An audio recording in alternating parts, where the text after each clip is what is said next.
प्यारे बच्चों, good morning. मैं जयप्रकाश तिवारी, क्लास 8। और बसंत आ गया। सबसे पहले इसके राइटर के जीवन परिचय के बारे में हम लोग कुछ अध्ययन करें। इसके राइटर हैं ऑस्कर वाइल्ड। ऑस्कर वाइल्ड के बारे में हम लोग जानते हैं। तो ऑस्कर वाइल्ड अंग्रेजी के बहुत बड़े लेखक माने जाते हैं। वे एक कवि, नाटककार, पत्रकार और उपन्यासकार थे। उनके लेखन में जीवन की गहरी अनुभूतियाँ हैं। उनका जन्म 16 अक्टूबर 1854 को आयरलैंड के डबलिन में हुआ था। उनके पिता का नाम विलियम बाइल्स था, जो अपने समय के प्रसिद्ध डॉक्टर थे। आयरलैंड में स्नातक करने के उपरांत वे लंदन आ गए।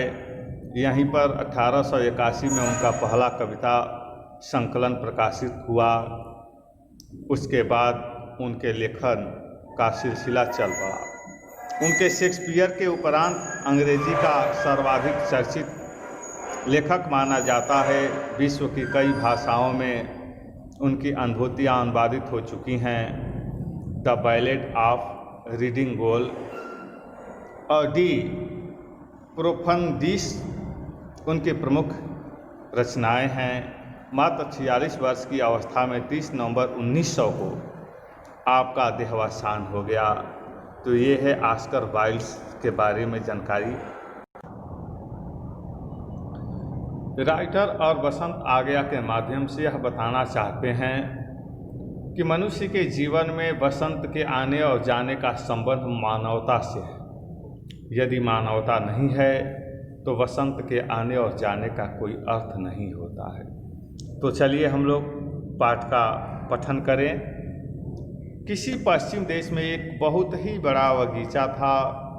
उसमें प्रतिदिन विद्यालय से लौटने के बाद बच्चे खेला करते थे। बगीचा बहुत ही सुंदर और भव्य था। उसमें हरी घास मखमल की तरह बिछी हुई थी। बगीचे में अनेक प्रकार के फूल खिले हुए थे। आसपास का वातावरण इन सुगंधित फूलों से सुवासित था।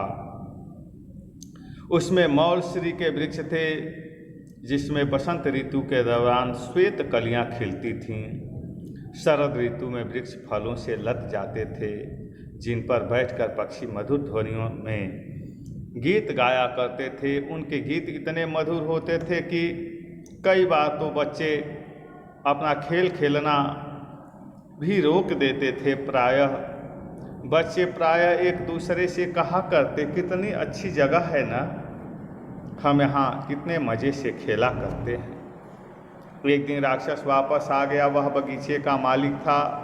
वह अपने किसी मित्र से मिलने दूर देश गया हुआ था। आते ही उसने अपने बागीचे में बच्चों को खेलते हुए देखा तो वह आग बबूला हो गया, क्रोधित हो गया।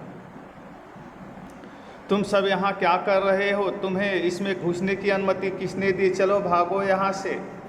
राक्षस की मोटी और भद्दी आवाज़ सुनकर बच्चे डरकर भाग गए। उसने स्वतः कहा, यह मेरा बागीचा है, मेरा बागीचा, यहाँ कोई बतलाने की बात नहीं है और इसमें मैं अपने अलावा किसी को घूमने नहीं दूंगा। इतना कहने के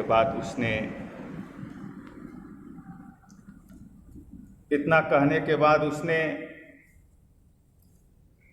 बगीचे के चारों ओर एक ऊंची दीवार खड़ी कर दी।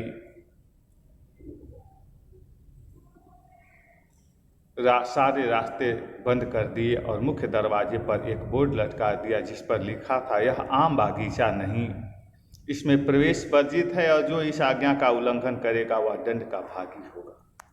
प्यारे बच्चों, इस वीडियो में बस इतनी ही। फिर अगले वीडियो में हम मिलते हैं।